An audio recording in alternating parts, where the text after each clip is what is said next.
Oh, yeah. What is going on? And we are live. You are checking out a special simulcast edition of the RCWR show. I am coming at you live right now, as always, when we are covering WWE pay per view Fallout on Spreaker.com. But we are also streaming live right now on YouTube.com. So I know it's been like a good minute since we've done this. I know you guys that's probably going to be watching this on YouTube. First thing you're probably going to say, wow, Lee, you've really like gotten a lot smaller, man. Like what the hell are you doing? Keep it up. Hey, I'm just maintaining my good health. Although I gotta have my alcohol, man. I gotta have my beverage of choice here. So speaker audience, you can't see, but I have me a nice, as always, nice, cool, refreshing bottle of Dogfish Head 60-minute IPA India Pale Ale. Good stuff here, man. I love it. Love it tremendously. All right, man. So, man, we saw TLC go off the air just a couple of minutes ago. Honestly, pretty decent pay-per-view overall. Couple of areas that was kind of like, we'll dive into all that in a hot second. As always, appreciate you guys that tune in.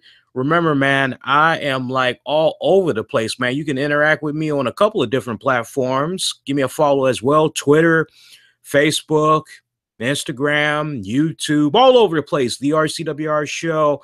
Make sure those of you that's checking this out, however you're checking it out, if you see that little like/heart icon, click on that bad boy. Let's see if we can get those up there, man. Really appreciate it. So we had WWE TLC. It came to us from Minneapolis, Minnesota. Love Minneapolis, man. Love my Minneapolis. Nice, good, mixed feelings about that area, especially since Prince is from that area. So definitely have felt a lot of Prince references, honestly, all weekend long. But for sure, with regards to tonight's TLC event, I got to tell you, great crowd. Really had enjoyed the crowd. They made it very lively for the most part. I think we can all pretty much be in agreement with that. There was definitely some spots in there that you just couldn't help but kick on back, have yourself a nice, good, hearty laugh. I know I did. Let's talk about this pay-per-view for those of you that did not see it. And I will be checking out some of the questions or comments that may be in the chat, but I'm just putting this out there right now for you guys. Don't be too surprised if I only maybe select one or two comments or questions to tackle, because honestly, we're going to do something a little bit different. As soon as this simulcast is done, I'm actually going to do it, and it will be for everybody, but there's going to be a Patreon only Q&A with regards to TLC. So if you saw TLC and you're trying to get your voice heard and everything like that, I will be doing it exclusively on Patreon after the simulcast is over. You don't have to pay any money to check it out or whatever. Honestly, as long as you're following me throughout social media, as soon as you see me put the Patreon link out there, you'll be able to easily watch it for free. But it's just kind of my way to kind of give back to you guys. That way it can just be a straight up Q&A fan reaction edition to what we all saw with TLC just now. So let's go ahead. Let's dive into this card, man. Overall, by the way, I got a poll that's out right now on Twitter asking you all, what did you think about tonight's TLC? So make sure you cast your vote on there as well. I got it on Twitter. Everybody's got Twitter by now, but for those of you that maybe do not have Twitter, you can definitely post it all throughout social media. If you're checking this out on YouTube, you can definitely leave your thoughts that way. So far, what I'm seeing right now, we got about, it's a little bit almost half and half. We got 50% of you all that's staying in the middle, and we got 45% of you all that are giving it a thumbs up. Meanwhile, 5% of you all are currently giving it a thumbs down. So you want to take part in that poll. It's on Twitter, but if you don't have Twitter, all over the place, man. All right, so we had our pre-show kickoff match, which was Alicia Fox taking on Sasha Banks. Gotta say, love this matchup. I mean, it just reaffirms what I have been saying about Alicia Fox over the years, which is one of the most hardworking, underutilized performers that is currently on the WWE roster. Like, I get all the great work that she does behind the scenes, helping WWE out when it comes to any type of media obligations, when it comes to any type of PR opportunities, she is always there. Any type of programs associated with WWE, whether it's Don't Be a Bully, Be a Star, going to the local Boys and Girls Club, doing cool stuff for the Susan G. Komen Foundation. Alicia Fox has her hands dipped into so many side projects outside of the WWE, and those are only just the ones that we know about. I know she's definitely dipped into a lot more projects outside of WWE that doesn't get enough attention, that doesn't get enough of the proper spotlight. But like, she is always, for me, a good model employee, and I'm spending so much time highlighting that from the standpoint of, okay, that's great, all the stuff that she's doing outside of the WWE, but it's like, just when you think like, damn, you see her, I don't know how it is for you guys, but I go, damn, when I see her, I didn't know she was still on the payroll. Like, I forgot she's still with the company, and I always have to catch myself because we go so long. We go through these gaps in time where we don't see her and we forget about her. And it's just one of those things. I'm just scratching my head. I'm looking at her and I'm going, my God. And I've been saying this off and on for years. So longtime listeners can continue to back me up on this, because I'm not saying anything different that I don't have said many times over the years, which is, it's hard to believe that at this point in her career, that she is not a multi-time women's champion. I mean, you would just like to believe that if Natty can get another run as the women's champion, right, that maybe, just maybe, Alicia Fox sometime in the next 3 years can get another run as well, because I do think she is a damn good performer. And the match that she had against Sasha Banks tonight, I thoroughly had enjoyed it. Actually, I got a chuckle out of this match because you ladies out there, you got to forgive your man over here, but I have never seen so much weave before in my life in the middle of that ring. I mean, with the exception of the referee who was bald. And by the way, kudos to WWE for using the same referee that Alicia Fox had attacked on Monday's WWE Raw. I thought that was actually kind of like, well, isn't that interesting? Because one could kind of make the argument, and I'm really hoping like WWE, see, on the one hand, you're kind of going, oh, that is kind of cool. But then on the other hand, you can't help but wonder creatively, like, how far along did WWE think? Like, did they really put some fine detail into those little small little crumbs, those small little nuggets of making sure that we can't go back and say, that kind of was maybe a fuck up? Yeah. Just riddle me this for a second. So we got this same referee who's seen backstage trying to come to the aid of Sasha Banks after Alicia Fox just out of nowhere goes insane and is just attacking her. And the referee's trying to come to Sasha Banks' aid. Alicia pushes this referee right on his ass. And he's like, hey, what are you doing? You can't do that to me. I'm a referee. What are you doing? You got to respect the shirt. I'm a referee. I'm an official. You can't do that. So he looked pretty damn hot-headed. So you go into this match, and like, on the one hand, you're kind of going, hey, it's the referee that Alicia Fox had bumped. Now, I don't know about you guys, but just from storyline continuity, I'm kind of going, well, gee, if I got this guy refereeing my match, I wonder whose side he's going to be on. And I just thought it was one of those type of deals where, for sure, the commentators were going to pick up on that. And somebody correct me if I'm wrong, but like, not once did they mention that spot with the referee. Not once was it even brought up by one of the commentators. Gee, I wonder if this referee is going to be able to fully execute his job in the most professional and most fair way humanly possible. Call this match right down the middle. Because, see, now I'm kind of under the impression, I would like to believe, but WWE has disappointed me before.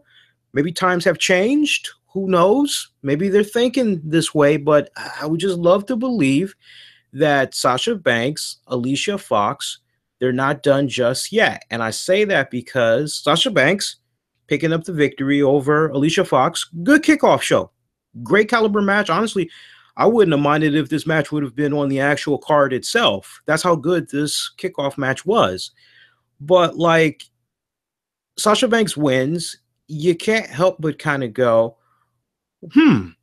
well, I wonder if this is going to be a continuation because now Alicia Fox can come out on Monday night and say Sasha Banks only won because she had the referee in her back pocket. That referee had it out to get me when I put my hands on him last week, 2 weeks ago, or whatever. So we'll see how that goes. We got less than 24 hours to go before Raw comes on, but I just thought that was kind of like, not really sure what to make of that one. And the fact that the commentators didn't even say anything about that little referee spot from last week kind of lets me know that maybe WWE didn't really think that far.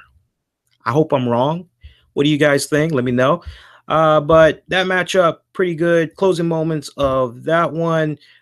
We had saw Sasha deck Fox, but Fox had dropped her with a big boot. Came in, only got a 2 count. Fox had actually missed a chance in the closing moments of her trademark scissor kick. Other than Booker T, man, she's got some nice long legs. And when she does that scissor kick, it always, other than Booker T's scissor kick, she's got to have the prettiest execution of a scissors kick that looks devastating. But closing moment, she had tried to go for her scissors kick and she missed that one. They tangled it up a little bit more. We saw Sasha Banks connecting with the backstabber and then immediately applying the bank statement to pick up the victory. So Sasha Banks picking up the win via submission. I got to give a shout out to Renee Young. Also a shout out to David Otunga, who honestly during these kickoffs, I don't know what's going on. It seems like he's got this chip on his shoulder, David Otunga, but each kickoff, it seems like this guy is getting better and better and better. And I just hope that if and when a situation presents itself that higher management strongly considers maybe moving David Otunga elsewhere, I really think he's been doing a really damn good job, quite honestly. I would imagine whenever his schedule had cleared up and he was ready to take over responsibilities as co-commentator / announcer for Raw, and the situation did not present itself, because remember, Booker T originally was only supposed to be filling in for David Otunga for a couple of weeks, and then the next thing you know, it becomes a situation where we hear, oh, well, Booker T's now going to be sticking around until the end of the summer. It's like, okay, well, fall is officially here now, so what exactly is going on with David Otunga? Like, is he coming back? You're just led to the impression, nah, they're going to keep Booker. And I got to tell you, if I had to choose, Booker T can be very charismatic. Booker T can definitely be very energetic. He definitely has some funny moments, but there are times where his color commentating is a little bit, wait, he actually said that? Like, that makes no sense. I'm jumping ahead just a little bit, but there was like one spot during the TLC main event match where he's bashing the hell out of Kurt Angle, Dean Ambrose, Seth Rollins, basically calling them stupid for taking on this type of a handicap match. And that basically the picture he's painting, you can't feel sorry for these guys because they accepted this match. They knew the stakes and they're getting their asses handed to them. Yet at the same time, he scoffed and all that, had a hearty laugh when Ambrose did some spot where he was trying to use a table or whatever. There was actually a couple of times where if you didn't see Ambrose or Rollins trying to use some type of a foreign object or whatever, you got Booker T not trying to really be balanced. I think he's trying to do like a poor imitation of a heel commentator that just doesn't really execute on all fronts, because okay, it is a 3-on-5 handicap match.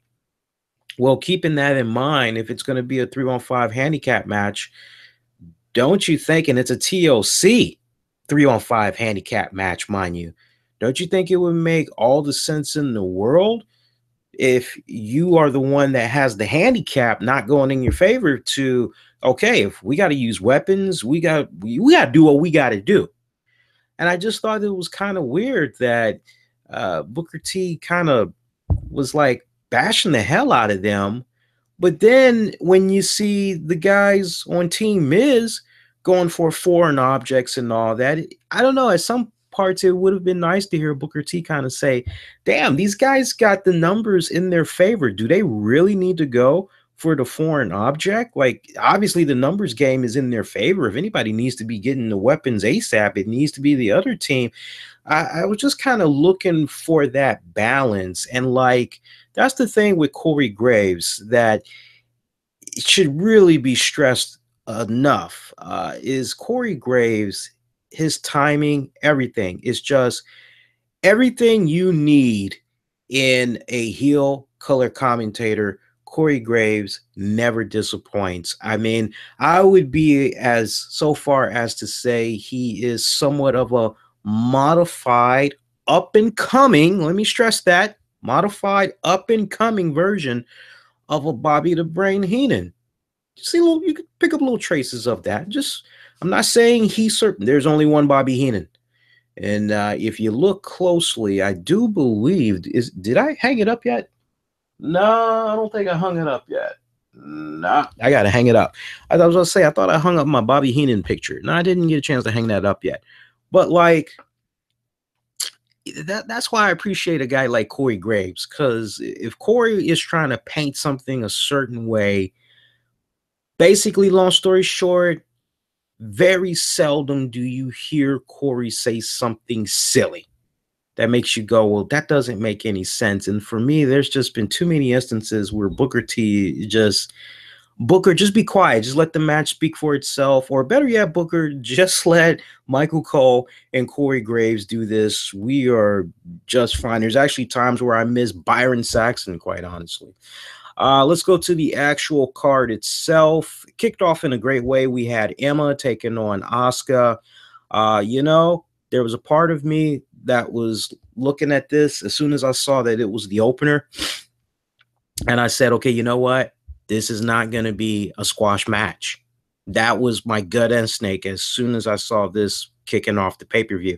I'm going, these girls are going to be telling a pretty damn good story.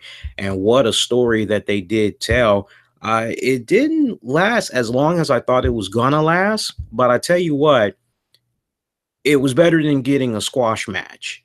These girls actually went almost 10 minutes. And I saw something in Emma for the first time in a long time since she has been up on the main roster off and on these past couple of years, in particular on the Raw brand, which is I saw fire. I saw a woman that needed to prove a point. And that point was, hey, I belong. I belong on the main stage with the rest of my peers. And I couldn't have been more prouder of her than what she had did tonight against Asuka. Losing effort, but she showed me so much that it gave me newfound faith in her again, because I think we can all be in agreement. When you just go through the incarnations of Emma over the years, walk like an Egyptian, pairing up with Santino for a hot second there. And at least I believe she had paired up with Santino. I mean, Santino seems like the guy that's always the go-to. Forgive me if my mind is a little bit rusty if she didn't pair up with Santino, but I'm kind of like 70% certain that she hooked up with Santino on screen. If I'm wrong, I am looking in the chat. You can correct me. But we've seen her go through so many incarnations, and it's like just when she really started to scratch the surface, it's like something stupid goes down. We don't need to go into the whole diatribe of all the crap that went down, but I got to tell you, for me, seeing her through NXT, nothing was more frustrating than this last go round, seeing her just there on the roster. And I will definitely be a man of my word. I'm not reneging.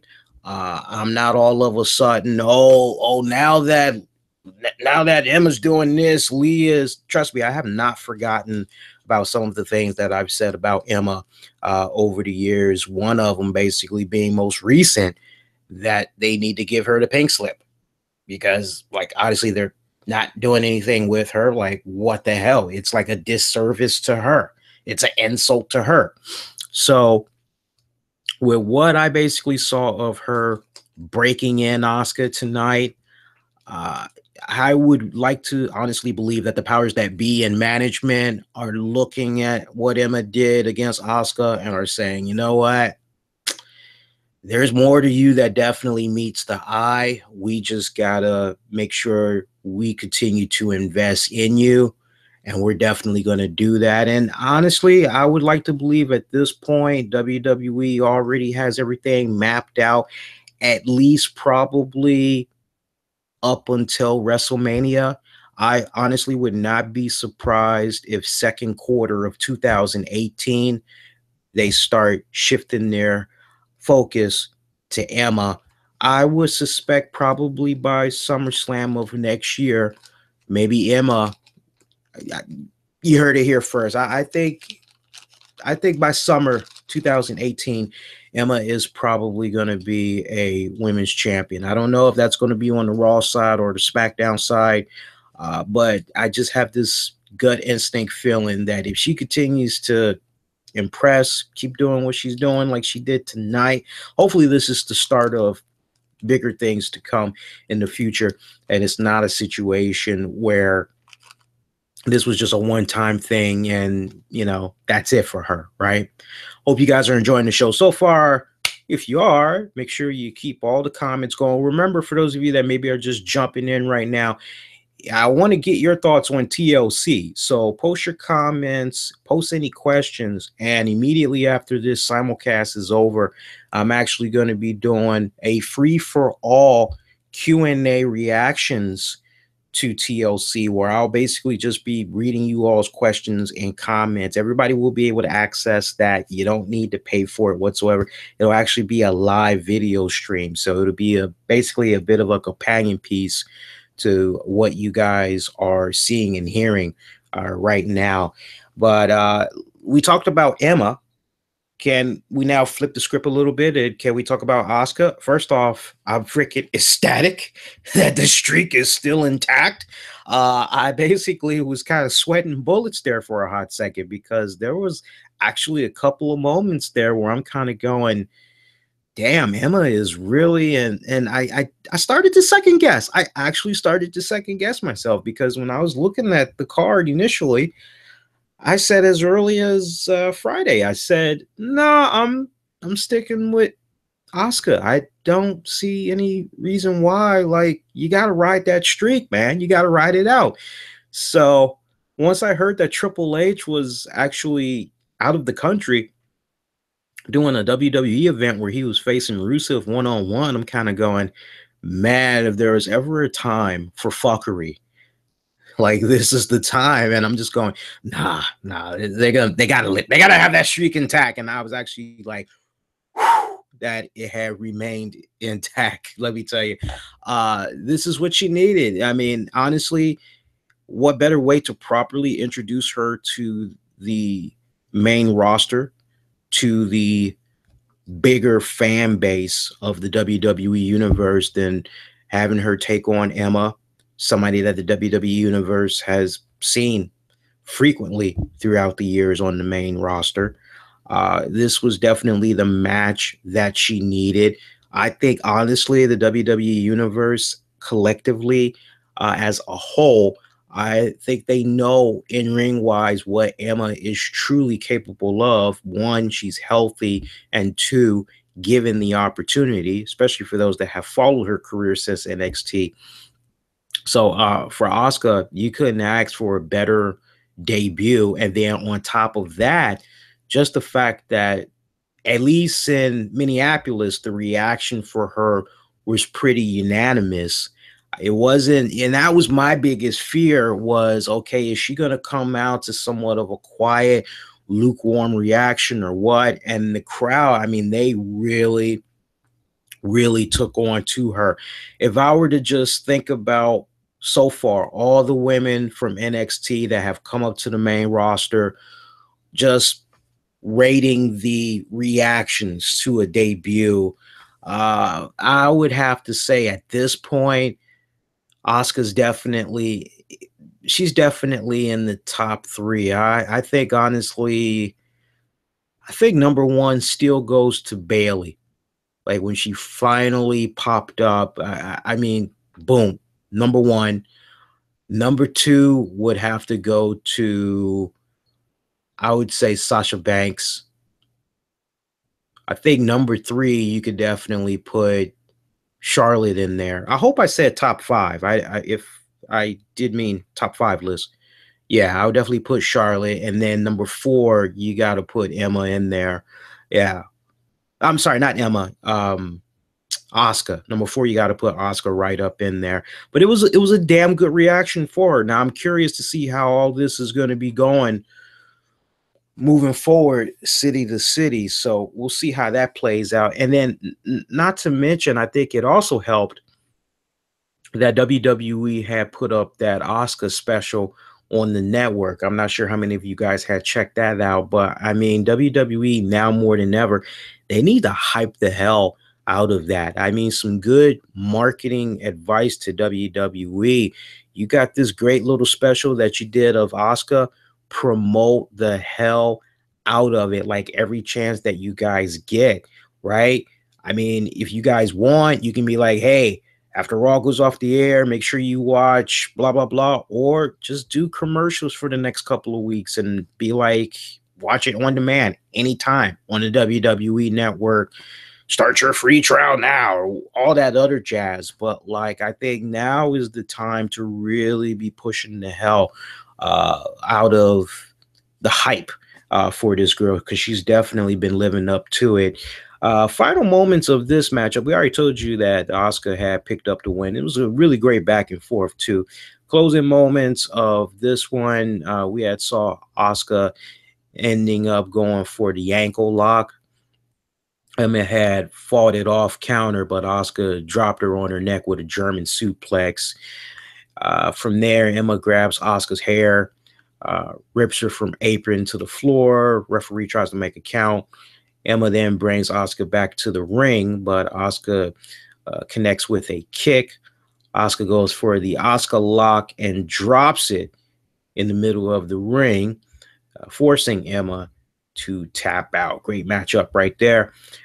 We had a little bit of 205 action. 205 had saw a lot more love this go round on the card.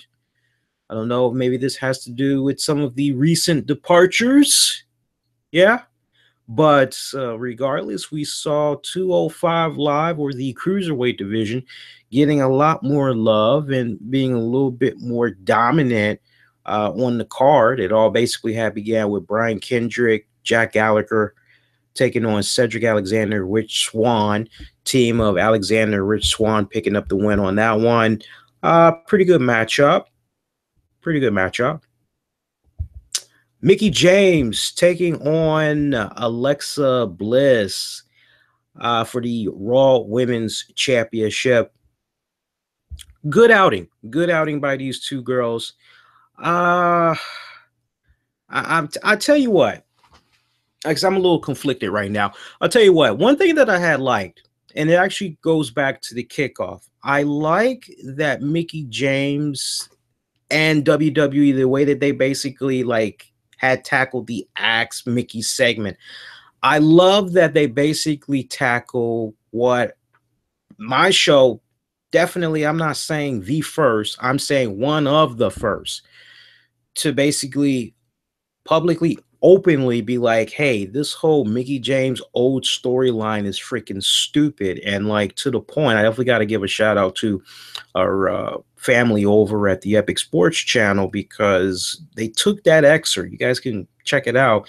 They took the excerpt of what I had said with regards to the whole Mickie James old gimmick, and like it was freaking unanimous. I mean, you had like at least 97% of folks that commented, gave it a thumbs up, all were like, yes, it is stupid. It makes no sense. Like, these are actually the oldest women on the roster right now. Like, what the hell? And some even took it a step further and was like, no, like in general, just putting gender to the side, these are the oldest wrestlers that's currently on the roster right now. So, especially when you just look at the whole age gap difference between Mickie James and Alexa Bliss, which is like 12 years basically. It's like, come on, it's like, and we're calling somebody old, like what the hell? So I was actually ecstatic when they had the Ask Mickie segment, and one of the questions that was brought up to Mickie was, do you feel that age is catching up to you? Do you feel that time is catching up to you or whatever like that? And Mickie addressed it, and it was just like this diatribe of stuff that she was putting out there as she was addressing it. And then she actually just was point blank and, I mean, blunt and saying, oh, and this whole old thing, like, and I love that she said that. I love that. I know that was nice. In a nutshell, WWE's way of kind of saying, yeah, we did kind of mess up a little bit when we put that out there. Let's kind of come back and clean that up a little bit. So I actually had like that. These girls were pretty damn good though, man. I tell you, they gelled pretty well. I mean, you got to remember these two had a pretty good feud going on SmackDown several months back. So for me, the history was already there. I think if anything, they were just able to fine tune a little bit more. I actually had enjoyed this outing more as far as this encounter that they had in the ring. I enjoyed it more than what they had did over on SmackDown. Something about when they first clashed on SmackDown, it didn't gel well. I don't know if maybe that was because they really didn't spend that much time together like that, or what, but it just really seemed like, and you can see it, it's like night and day. If you don't believe me, go back. Look at what they did for the SmackDown side and then compare that to what you had got tonight. They just gelled so much better tonight as opposed to when they were both on SmackDown. Closing moments of that one, we had saw Alexa Bliss. She had tried to make an attempt for a moonsault, but Mickie managed to move out of the way. That made Alexa Bliss fall pretty hard. I mean, basically crash and burn. Mickie then goes for the top rope looking for a maneuver, and she actually had connected on what was a botched drop kick. I mean, clear as day. I'm sure my man over at Botchamania, he had some moments. Let me tell you, for this TLC, he had some moments. And the first one, yeah, Mickie James coming off that top rope, looking for that missile drop kick. All you saw was fucking air. It's just freaking air. And Alexa sells it. Like clear as day, like you could see, like it wasn't even connected. And the poor commentators, even they tried to clean that up a little bit. They were like, "Oh man, oh, and it looks like Alexa kicked out. I don't think she, Mickie James, that is, was able to get all of that kick into." It's like, please don't just stop. Just let's pretend that did not happen. Just keep it moving along. So then we saw Bliss. She did a nice shot to the throat of Mickie that sent her to the mat. Mickie comes back with a kick to drop Alexa Bliss. And at this point, we saw Mickie try to attempt another pin attempt. That only had got her a 2 count.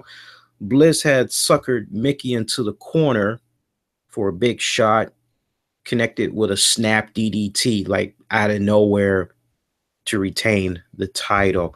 And if you're keeping track so far, and for those of you that maybe didn't see the pay-per-view and you're a little bit curious about the tables, the ladders and chairs, oh my, nothing came about up to this point. Nothing happened. Post-match was really interesting. So like Mickie James was talking to Carly Caruso, and she basically had thanked the WWE Universe. She talked about how she wished she would have been able to get the job done tonight, becoming the 7-time champion. How awesome it would have been to bring the title home to her son and everything. And just overall how appreciative she is of the WWE universe, and that as far as she's concerned, it's not the last time that we'll be seeing her in the ring, and it's not the last time that we'll be seeing her compete for a women's championship, and that one day she will be champion. Just the way that she kind of came off, it really kind of came off as if maybe she was saying goodbye for now. Really kind of gave you the vibe that maybe she's going to go on a little bit of hiatus. I'm not sure how many of you all had got that vibe as well, but that's definitely how it had came off.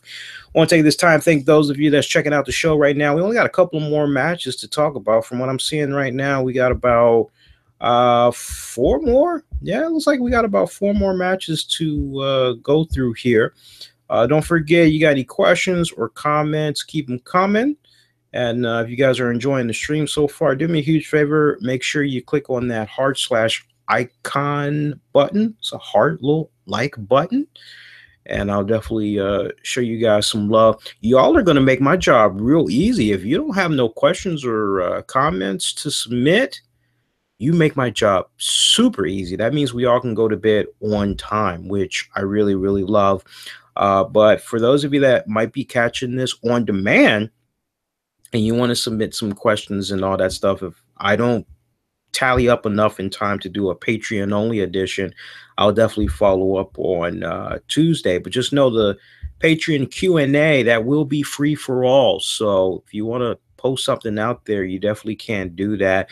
We'll see how this goes this go around as far as simulcasting streaming goes, because I'm definitely looking into bringing back the phone line again, assuming we don't have any weirdos like we did last time. Let me just enjoy a nice refreshing beverage real quick.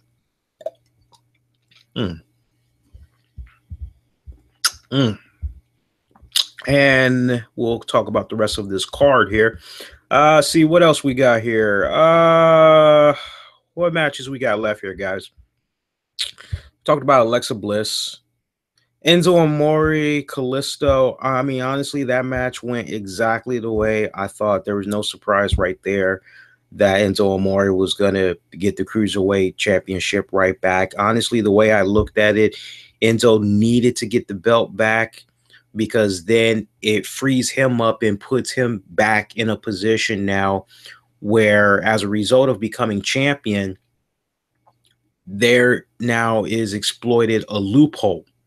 Remember, when Enzo was champion, he had that contract set up where anybody in the Cruiserweight division that put their hand on him, they would like not get a title shot.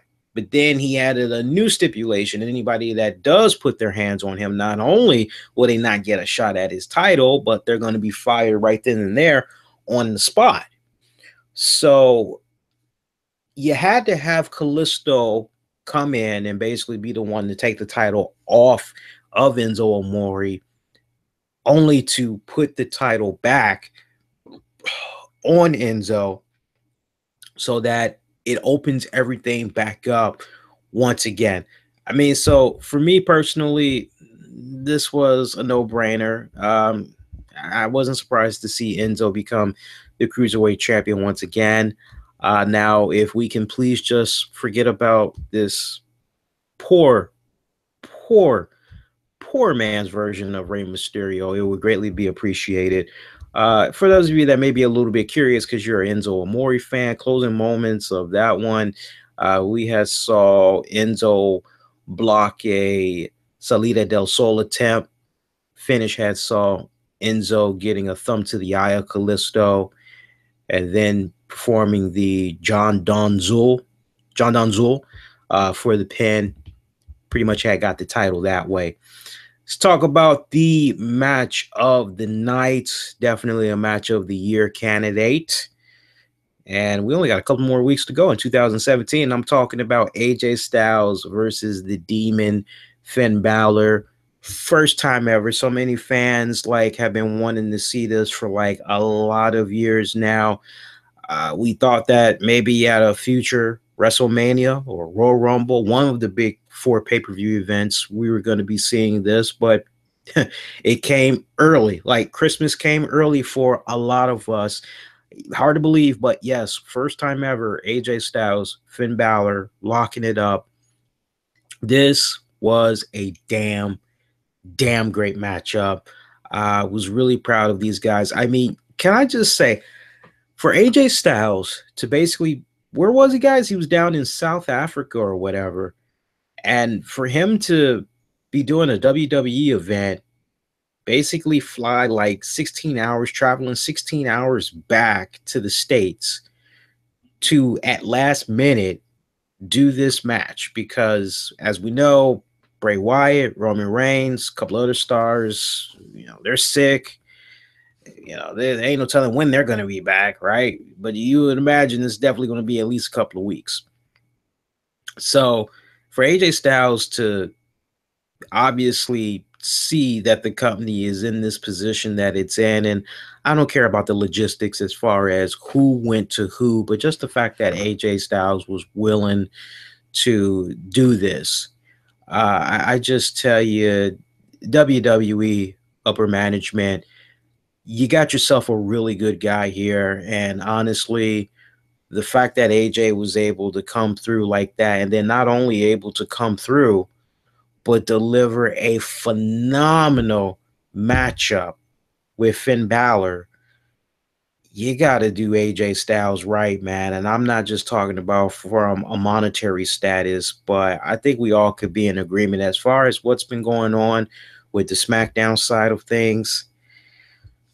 I think AJ Styles has definitely commanded getting back to that championship and being the face of SmackDown, being the champion for SmackDown. And maybe he needs to be the one. If anybody needs to be breaking CM Punk's record, because I know we had Jinder Mahal say, yeah, I can probably break CM Punk's record. Honestly, I think if anybody is like more than capable, legitimately capable, and makes it more entertaining in the process of successful title defenses, it would definitely be one AJ Styles. I would just like, I don't know, maybe I got that old school mentality, man, but like when I hear of a guy that helps a company out in a bind like that, you got to do that. You got to do that employee justice, man. You got to do right by them. So hopefully in due time, they will do right by AJ. Great company man right there, man. And that's the one thing about AJ Styles, man. I mean, we learned this from back when he was in TNA, man. He is freaking loyal to no end. Loyal to no end. But a great, phenomenal, no pun intended, matchup with the Demon. And I actually was fine with the finish that had saw the Demon defeat AJ Styles. For this standpoint, Finn needed this win. He really, I can't stress it enough, he really, really needed this win because a couple of different things. Number one, he needed this matchup. He needed this win because at the end of the day, it was like that necessary adrenaline boost. It was that shot that he needed to like propel him, so to speak.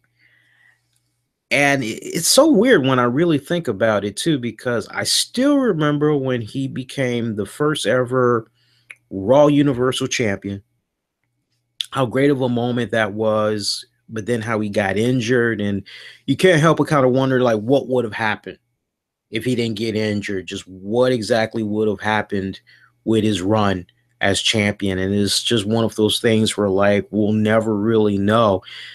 It would really be nice to hear some type of info from those that's currently there writing the shows for Raw. What exactly was the plan for Finn Balor as champion? Did they already have some of the feuds worked out for him and everything? How far along did they plan in advance and everything? Because you're led to the impression, at least according to Stephanie McMahon, as far as like roads to WrestleMania, certain pay-per-views and all that, everything's usually kind of mapped out a year in advance or whatnot. But it's just one of those, we'll always be guessing until otherwise. But Finn Balor, phenomenal talent, no doubt about it. There's never been a question about his talent, but he's just been lost in the shuffle from the standpoint of, and I don't really think it has so much to do with his promos. I mean, because he can only take with so much responsibility for the promos, and then you got to throw it right back on whoever is giving him his bullet points, whoever is writing the stuff for him. So he can only take basically half of it, is what I'm saying in a nutshell.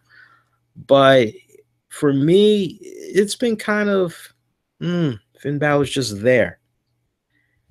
All right, come on, show me something. Let's do something riveting. Let's do something interesting. And I've said it on this show many times, the different ways that they needed to go about executing the demon version of Finn Balor. I'm not going to go into all that now. I think if you search right on YouTube, you'll probably find some excerpts and all that.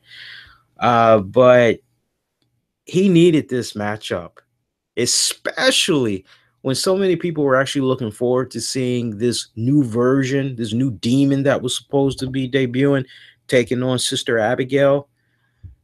He needed this. AJ Styles, I know some people, some diehard AJ Styles fans, they were actually mad, but look, man, AJ is fine on his own. The young man, Finn Balor, needed this win tremendously. AJ, that's the thing with AJ Styles, man. He has proven all over the world that he doesn't need a win just to stay relevant, just to stay on the lips of fans. I mean, he is good regardless. So for me, it was really awesome seeing Finn Balor come out on top. I just hope that WWE can definitely, like, going forward, build off of a really great win, a match of the year caliber matchup for that matter. I hope that WWE can just continue to build off of it. Love that matchup though, man. Like, I think after I get done with this, I might watch that match again. I mean, because honestly, if there was one match I could point out to you guys that you need to be checking out, that is definitely the matchup. Closing moments of that matchup, let's pick it up here, man. Let's pick it up. Closing moments of that one, we had saw Balor run, drop kicks, Styles into the corner. Balor then goes to the top. AJ nails with a Pele kick, knocking Balor off the top. Balor springboards from the apron and brings Balor from the top to the mat with a hurricanrana. Styles only gets a 2 count from there. AJ goes back to the apron looking for that springboard 450 splash, but he misses as Balor is able to move just in time. Balor then connects with a big lariat and another big drop kick that sends AJ into the corner. Balor then goes up to the top, hits the coup de grace for the pin and the victory. Probably one of the coolest moments post-match. We had saw Finn Balor, AJ Styles. They come up to each other and they just give each other that look like that was pretty damn good. And they both put up the too sweet sign. Now, I said what I said, and it was just amazing and kind of funny seeing a couple of people try to offer their retort to me. But I basically had said, hey, that might have been a organic thing or whatever like that, but like 8 out of 10 Styles and Balor, they probably like wanted to make sure they had the okay from the bosses to do that or whatever. But I swear to you guys, I'm sure WWE was probably like, yeah, you guys can go out there. You can do the little too sweet symbol. I mean, after all, we do own it. So yeah, you guys are okay. Sure, go on out there and do that.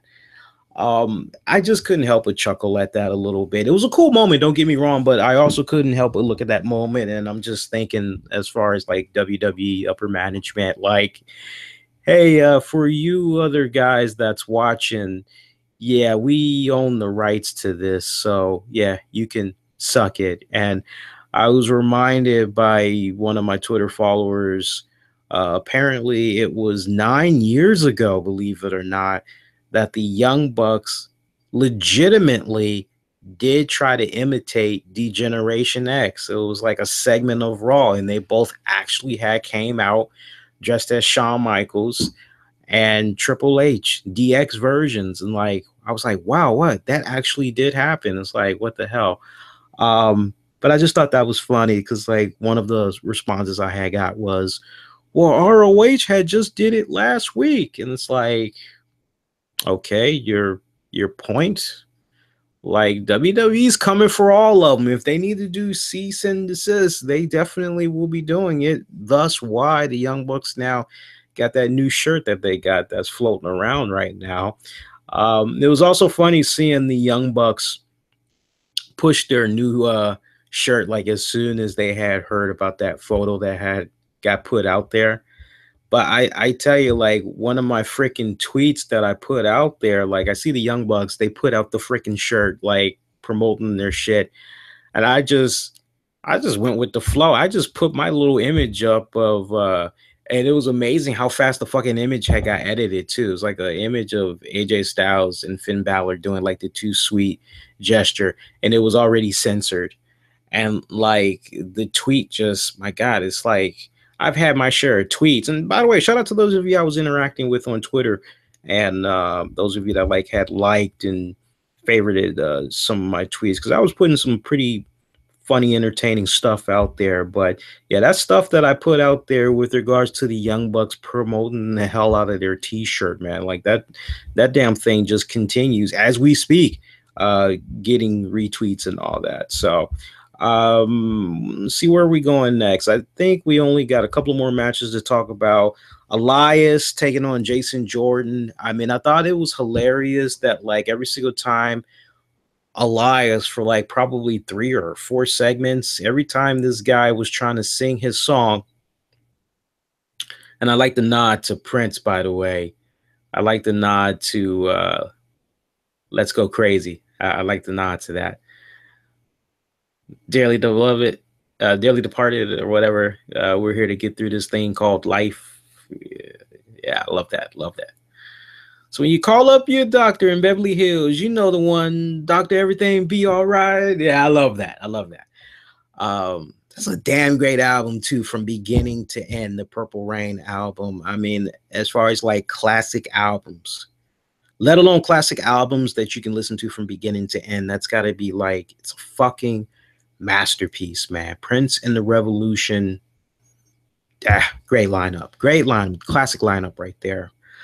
Yeah, Elias, like every time this guy was trying to sing his freaking song, Jason Jordan just kept throwing fruits and vegetables at him. And you know, you kind of got to really stop and you got to think about it a little bit. It's like, hey, why is Elias getting that type of treatment?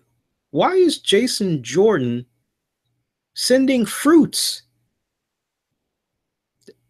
Think about it. Marinate on that now. Why is Jason Jordan sending fruits Elias way? Why is Jason Jordan throwing fruits at Elias?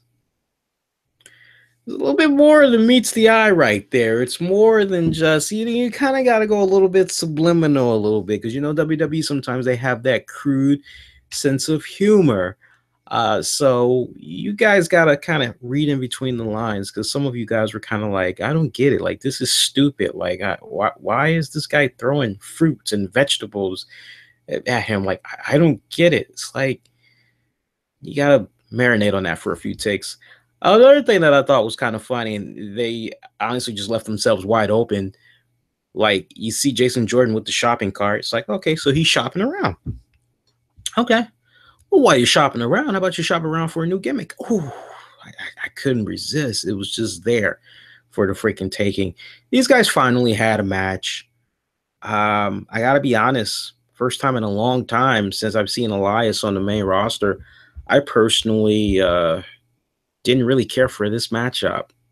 I honestly didn't. Don't ask me why. You're gonna ask me why. I didn't care about this matchup, honestly, because I just kind of felt like it was a forced instant Acme feud. That's honestly what it felt like to me, and I really didn't care for it. Was I happy seeing that both men were being utilized? Yes, I was very happy, but I could have done without it. And I get it. WWE, they got to have like these cool off periods. You got to have that moment where maybe I'll go get me another hot dog. Maybe I go take a leak now. You got to have one of those moments, right? And that's what this kind of felt like. And I didn't like feeling like that because normally I am into a Elias Sampson segment. But when it came to this matchup, I'm even into his matches. But for some reason, when it came to this one, I just did not care for it. Maybe it has more to do with what the current position, storyline wise, is going on with Jason Jordan. Maybe that's what's really kind of rubbing me the wrong way. Jason Jordan, by the way, picking up the victory, closing moments of that one. We had saw Jason Jordan basically get a roll up on Elias. But even at that, there's like controversy because it's like, well, wait a minute, did Elias really have his back completely laid out on the mat? Because from several camera angles, it kind of looks as though Elias kind of got up at the last second, but the referee didn't see it. Some would even go as far as to say the referee just fucked up. He just went 1-2, Elias, whatever, dude. 3, match is over, so whatever. Keep in mind, no tables, no ladders, no chairs were used in any of these matches. Hear me out, WWE. If you're going to do a themed pay-per-view called TLC, don't you think it makes a little bit of sense to have more gimmick matches? Like, honestly, you couldn't do a ladder match for the Cruiserweight Championship. You couldn't do that. You couldn't do a tables match for the Raw Women's title. I'm just saying. I had no problem with Finn Balor, AJ Styles, just a straight up regular matchup. I had no problem with Alicia Fox taking on Sasha Banks, just a regular, normal matchup. I had no problem with that whatsoever. I would have expected for there to be some type of a table or whatever being used during the 205 tag team match. But I mean, to just go this long without any tables, ladders, chairs being used, it just doesn't live up to the name, quite honestly. I mean, on the one hand, you're kind of going, well, shit, that's great that for the main event match, we did get the tables, the ladders, the chairs, no stairs. Oh my. I'm talking about Kurt Angle teaming up with Seth Rollins, Dean Ambrose. He was made a honorary member of the Shield. Actually came out with a vest and all. Looked pretty freaking hilarious coming out there. I thought for sure Kurt Angle was going to have his own separate entrance, but no, he came right on out. I looked at this and I got to tell you, it was great seeing Kurt Angle. And I love how WWE had did this. You were led to the impression that we were going to get like full-blown Olympic gold medalist Kurt Angle coming back to the ring. And then when you see the segment, a couple of segments before this main event match, you see the Shield present Kurt Angle with an honorary vest. So you're going, okay, so now we know how he's going to come out. But then you're kind of going, so is he going to just come out with the vest and he's still going to have his classic attire on? Or is he going to come out like full Shield gear? And then once I saw that he was in full Shield gear, I kind of went, okay, I like where this is going. So basically, yes, Kurt Angle is returning to the ring, but it's not the Olympic gold medalist Kurt Angle that we're getting. This is basically, and it really started clicking. And then I'm going, I see what's going on here. And honestly, what better way for management to test out Kurt Angle a little bit, see where he kind of is physically. And I was watching him more than all of the other superstars. I was watching him very closely to see what exactly he was going to be doing. And he really did not take any significant bumps whatsoever. He had a little bit of offense, hit somebody with steel chair, hit somebody with a ladder, team up to do a move with a steel chair or a ladder, do a physical double team attack, triple team attack, or whatever like that. But he mainly was just kind of kicking back after he did his spots, kind of chilling, letting the other guys tell the story. I like how WWE had booked him. I mean, they basically had him there, but it was really about Dean Ambrose and Seth Rollins. That's what it was all really about. And honestly, I commend WWE for the way that they had tried to utilize Kurt Angle, because they knew what was supposed to be selling their pay-per-view. It was supposed to be the Shield reunion. That's what it was. That's where all their money was at. So for them to basically go with the next best thing, yeah, yeah. But like, if you ask me straight up, just the little bit that I saw with Kurt Angle, I mean, it's like, okay, it really wasn't nothing. And I'm not saying that to be a dick, boys and girls, but those of you that have been watching the career of Kurt Angle, which, by the way, and I called it, how gullible the WWE fans were. Kurt Angle really not doing anything, but we see a spot come about where he does not one, but two German suplexes, and you've got the fans going, "You still got it." Oh, shut the fuck up, will ya? You still really? Need I remind you guys that with regards to Kurt Angle, for those of you that are not educated on your wrestling whatsoever, Kurt Angle had last wrestled going back January and March of this year, before the whole like WWE Hall of Fame ceremony, before all that.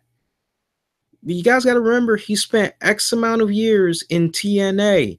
And anybody that had watched the 24/7 special on Kurt Angle, at least they know, hey, what has Kurt Angle been up to? Like, you have former TNA president Dixie Carter talk about, how great of an asset he was when he was there in the company, and at the same time how he had his own baggage. He had his own demons that he was facing and everything. But like, I'm just kicking back and I'm hearing these fans going, "You still got it," after he only does two freaking German suplexes. And I'm kind of going, you guys are just so freaking gullible. FYI, some fun trivia for you guys. His legitimate, straight up, one-on-one singles match, the last two times this guy did something, he had faced Cody Rhodes at the WCPW True Legacy, and then he did something with the same promotion again before an event called True Destiny, and he had took on Alberto El Patron. This went back to October of last year, that he had faced Cody Rhodes, and then February this year that he had took on Alberto El Patron. So just saying, you want to be technical, the guy really has not wrestled since then. But this is what he did tonight through WWE, and the way they had booked this, he did just enough to help get the match over. And we knew that the numbers game was going to really be in favor of The Miz, but the question was it going to be a decisive victory for The Miz Taraj, or was there some type of a way that the Shield and Kurt Angle were going to like somehow get back on the rebound? And sure enough, there was, but the ideology that was used in this match was rather silly. So at one point, you have Braun Strowman inadvertently attack Kane, if I'm understanding, if I remember it right. And these two guys, they act like they're about to freaking get into it. Miz somehow jumps in there, calms them both down, has them focus on destroying the hell out of the Shield, Kurt Angle. We did see Kurt get taken out, courtesy of Braun Strowman. Braun did a serious number on Kurt Angle, did a nice, good, strong scoop up body slam, put him through a table. Kurt Angle pretty much was out for a good moment. And then you had a scenario come about where, for pretty much a majority of the match, it was just Dean Ambrose, Seth Rollins facing the Miztourage, and the numbers game was just piling on those guys ridiculously, man. So you see an angle come about where it went over to the stage area, the main stage area, and you see Kane, Braun Strowman. They were working pretty well together, and then all of a sudden, Kane starts attacking Braun Strowman. All right. This is from what happened earlier. Okay. Not to mention, maybe Kane is a little bit insulted by the whole, this guy's calling himself a monster among men. There's only one true monster here in the WWE, and I be that monster. Like, who the hell is this guy, right? So you had Kane attack Braun Strowman. That was a nice little spot that they did with the steel chairs. Kane just, it was a sick spot for those of you that didn't see it. So like the stage area was like decorated with all of these steel chairs that was hanging on this, I don't know, maybe a metallic thread or something like that, and or a chain maybe. And it was pretty badass. And you're like, oh, nice setup. But when you see Kane beat the crap out of Braun Strowman and he power bombs him through not an announcer's table, but there was some type of a wooden table that was set up right beside the announcer's table. Braun Strowman gets put through it by Kane. You're going, damn. You see Braun, he's starting to come through a little bit. Kane just grabs one of those steel chairs, pulls that bad boy, and there's just a boatload of cheers that just falls on Braun Strowman. Braun's out. You're kind of going, okay, where's Miztourage? Like, surely they see this crap that's going on. Maybe they're going to like try to talk some sense into Kane and be like, dude, what the hell are you thinking? Like, we're supposed to be a team. Why are you doing this stupid shit? Like, come on, man, think. Doesn't happen. So Kane just continues to help him out with the assault. Then you have Braun Strowman eventually come to. Miz pleads with Braun Strowman, hey man, we got these guys right where we want them. Come on, man. Let's just try to be on the same team. Braun Strowman attacks him, attacks Cesaro, attacks Sheamus, takes the fight to Kane once again. Now you have a scenario come about where Team Miz jumps Braun Strowman. It didn't make sense to me because it's like, well, wait a minute. Like, Kane was the one that initially had began this, and you could have taken the opportunity to jump him, put him in check, but you did not. And yet you allowed later on in the match for, Braun Strowman had inadvertently attacked Kane. You didn't checkmate Braun. You just let it ride or whatever. But then, like, Kane did what he did, and you don't checkmate Kane. But yet, when Braun's like, okay, dude, what the hell? I'm going to kick your ass. All of a sudden, we have a problem. It was just silly booking how they did that. It was, I won't say it was the most stupid, but it was very silly, mind you, how they did that. So I didn't really particularly care for that spot. For me, it took a little bit of momentum out of the match.